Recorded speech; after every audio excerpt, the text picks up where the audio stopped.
Fala galera, tudo bem? Vamos para mais uma aula de sociologia aqui? Vamos lá então, vamos pensar juntos. Vamos pensar a questão do trabalho para Karl Marx, tá? Karl Marx observa que a divisão social do trabalho, ela é definida através da participação dos indivíduos no mesmo processo produtivo. Processo produtivo esse que tem a ver com aquele vídeo que eu falei sobre mais-valia. Vamos relembrar aqui, trabalho e capitalismo, né? A gente tem os donos dos meios de produção que detêm o capital. Lembrando que o capital, ele é sempre algo além do que a gente pensa como capital. Capital é o dinheiro e tudo que possibilita a produção. Então, os meios de produção fazem parte do que a gente chama de capital, do que Marx vai chamar de capital, beleza? E a gente tem a classe trabalhadora que tem a força de trabalho. Então, no processo de trabalho, Marx identifica 3 elementos. A força de trabalho, que quem detém é o trabalhador, classe operária, né?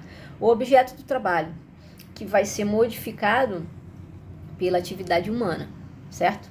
Então, ele é o objeto do trabalho, o resultado desse trabalho, ele ocorre função da atividade humana que está por trás desse trabalho, beleza? E o meio do trabalho, que são os instrumentos utilizados para que o trabalho seja realizado. Instrumentos que quem detém o poderio são os donos do meio de produção. Então, olha só que interessante, o trabalhador, ele tem a força de trabalho. Mas tudo que ele necessita para realizar a atividade humana não é dele. É o que a gente chama de meios de produção, beleza?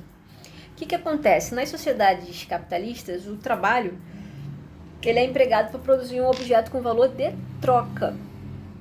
Então, esse valor de troca, que é a mercadoria para o burguês, ele gera um excedente econômico, que é o lucro, né? Se a gente perguntasse assim para qualquer leigo, qual o objetivo do capitalismo, sistema capitalista? Lucro, não é isso? Mas olha que interessante, quem detém esse lucro é quem trabalha para criar esse excesso, esse excedente dos meios de produção? Não, né? Esse lucro vai para quem tem o capital. Beleza? Então, isso é o que ele chama, esse excedente é o que ele chama de mais-valia. Excedente do valor obtido pela exploração do trabalho. Beleza. A mais-valia ela é fundamental para entender todo esse processo da visão de Marx do capitalismo como sendo uma engrenagem injusta. Por quê? Porque o operário, ele que tem a sua força de trabalho, ao desempenhar esse trabalho, ele também se torna mercadoria. E aí é que está o grande salto de Marx. Ele se torna uma mercadoria também, que é explorada, né? Por isso que ele é explorado.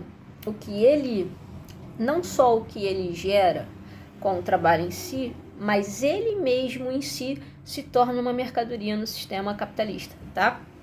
Então a exploração do trabalhador começa com a exploração dos meios de produção sofrida por ele mesmo. Beleza? E aí tem uma coisa interessante aqui, que é a consequência da divisão social do trabalho na sociedade capitalista é a alienação do trabalhador. E aí vai entrar aqui um novo conceito de Marx, tá? Esse processo de desapropriação dos meios de produção e dos resultados do seu trabalho. O trabalhador, ao desempenhar o seu trabalho no sistema capitalista, ele acaba ficando alienado do próprio processo em si.